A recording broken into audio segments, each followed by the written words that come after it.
सभी को सुप्रभात। प्यारे विद्यार्थियों, आज हम पढ़ने जा रहे हैं आपकी कविता का दूसरा पाठ वाक। इसकी रचनाकार हैं कश्मीरी कवित्री लल दद। दरअसल यह पाठ देने का उद्देश्य यह है कि हम जान सकें कि भक्ति आंदोलन पूरे भारत में फैला हुआ था और विभिन्न प्रांतों में भक्तिकालीन रचनाएं हो रही थीं।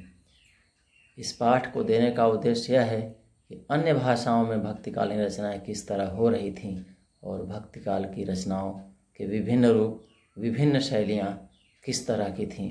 तो आइए पढ़ते हैं यह पाठ वाक। प्यारे विद्यार्थियों, यह पाठ पढ़ने से पूर्व हम जान लेते हैं इस कविता की कवित्री के बारे में। लल दद कश्मीरी भाषा की लोकप्रिय संत और कवित्री रही हैं।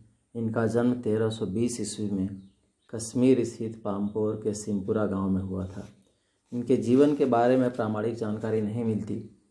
इनको ललेश्वरी, लला, लल योगेश्वरी, लाला रिफा आदि नामों से भी जाना जाता है। उनका देहांत 1391 के आसपास माना जाता है। लल दद की काव्य शैली अर्थात कविता लिखने की जो स्टाइल है उसे वाक कहा जाता है। जिस तरह हिंदी में कबीरदास जी के दोहे, मीराबाई के पद, तुलसीदास जी की चौपाई और असखान के सवैये प्रसिद्ध हैं, उसी तरह लल दद के वाक प्रसिद्ध हैं।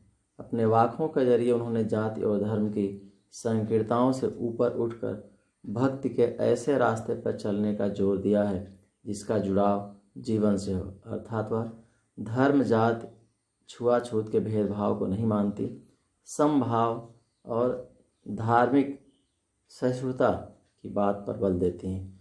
उन्होंने धार्मिक आडंबरों का विरोध किया, दिखावों का विरोध किया और ईश्वर प्रेम को ही सबसे बड़ा मूल्य माना। लोक जीवन के तत्वों से प्रेरित लल दद की रचनाओं में तत्कालीन पंडिताऊ भाषा, संस्कृत और दरबार के बोझ से दबी फारसी के स्थान पर जनता की सरल भाषा का प्रयोग हुआ है।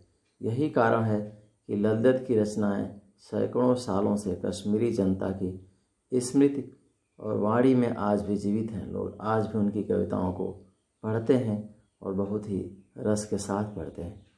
वे आधुनिक कश्मीरी भाषा का प्रमुख स्तंभ मानी जाती है। कश्मीरी भाषा के वह बहुत ही प्रसिद्ध और लोकप्रिय कवित्री मानी जाती हैं। विद्यार्थियों को भक्तिकाल की व्यापारिक जन चेतना अर्थात भक्तिकाल का फैलाव कहाँ था और संपूर्ण भारत में कहाँ कहाँ फैला था, इसी उद्देश्य से उनके 4 वाकों को आपके पाठ में संकलित किया गया है। दरअसल यह कश्मीरी भाषा में है जिसका अनुवाद किया गया है। पहले वाक में लल दद ने ईश्वर प्राप्ति के लिए किए जाने वाले प्रयासों की व्यर्थता की चर्चा की है।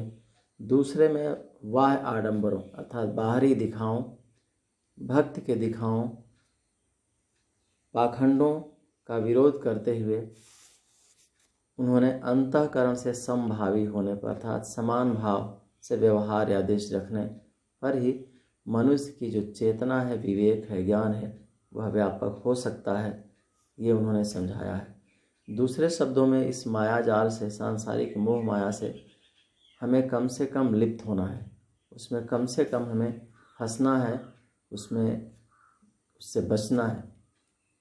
तीसरे वाक में कवित्री के आत्मलोचन की अभिव्यक्ति है।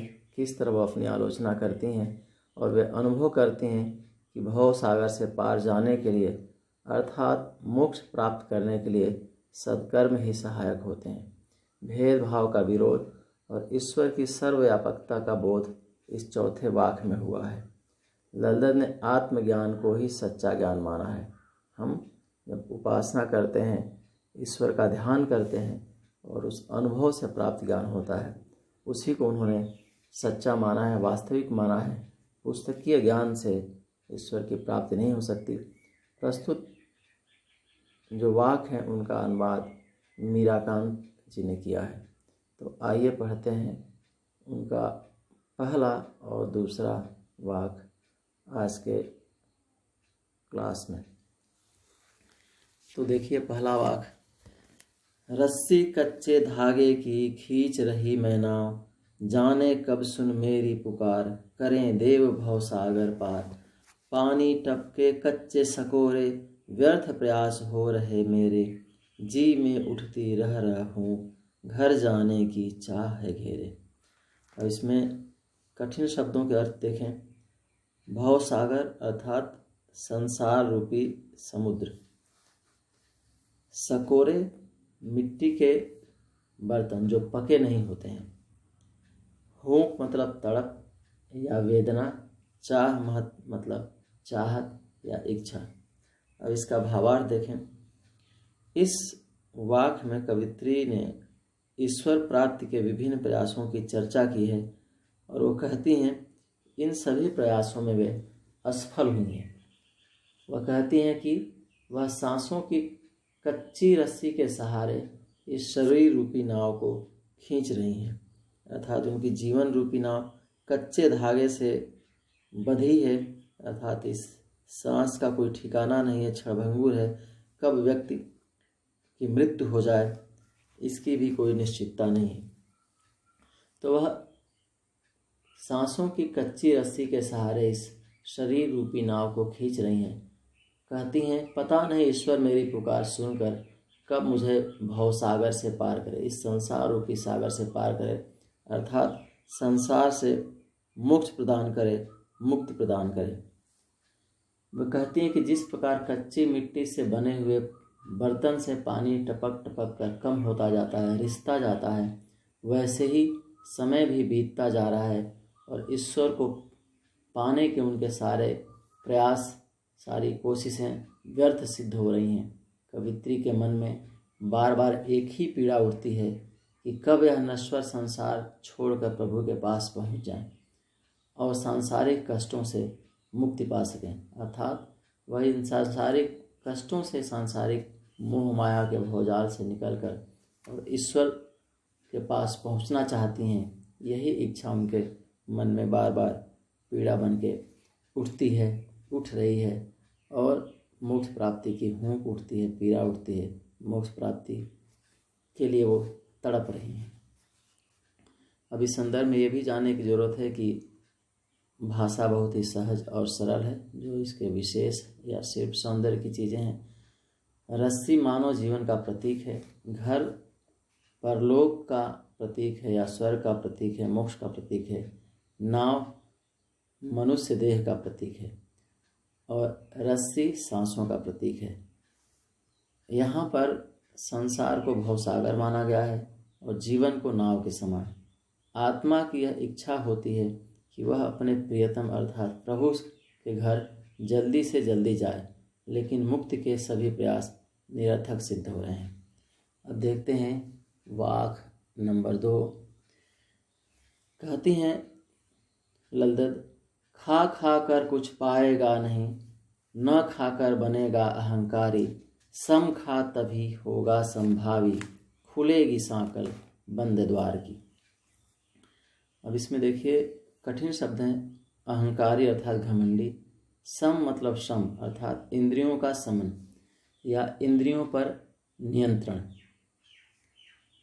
समभावी अर्थात समानता का भाव, इंद्रियों को नियंत्रित करने का भाव। सांकल मतलब कुंडी अर्थात जो दरवाजे के पीछे दो दरवाज़ों को बंद करने के लिए एक सांकल होती है, लकड़ी की या लोहे की, जिससे दरवाजे दोनों बंद हो जाते हैं। अब इसका भावार्थ देखें। इस वाक्य में कवित्री मनुष्य को बीच का रास्ता अपनाने की सीख दे रही हैं, मध्य मार्ग। वो कहती हैं कि हे मनुष्य, तो इन सांसारिक भोग विलासिताओं में डूबा रहता है, इससे तुझे कुछ प्राप्त होने वाला नहीं। अर्थात तुम सांसारिक वस्तुएं खा खा कर अर्थात सुख सुविधाओं का उपभोग कर तुम्हें कुछ नहीं मिल पाएगा, न ही इसके विरुद्ध भोग या इस भोग के खिलाफ त्याग तपस्या का जीवन तू अपनाएगा, व्रत और तप करेगा तो तुम्हारे मन में अहंकार बढ़ेगा, घमंड बढ़ेगा कि तुम बहुत ज्ञानी हो गए हो और तुम बहुत बड़े संत या भक्त बन गए हो या इस रास्ते पर चल रहे हो। तो कहती हैं कि तू इसके बीच का मध्य मार्ग अपना, भोग त्याग और सुख दुख के मध्य का रास्ता अपनाओ, तभी प्रभु की प्राप्ति का बंद द्वार खुलेगा और ईश्वर से मिलन होगा।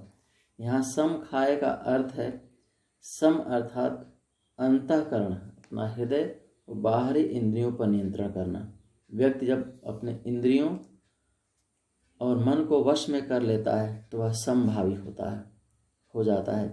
फिर उसे सांसारिक सुख साधना अपनी ओर नहीं खींच पाते। खुलेगी सांकल बंद द्वार की का प्रयोग कवित्री ने बुद्धि अर्थात चेतना ज्ञान के व्यापक होने के अर्थ में किया है।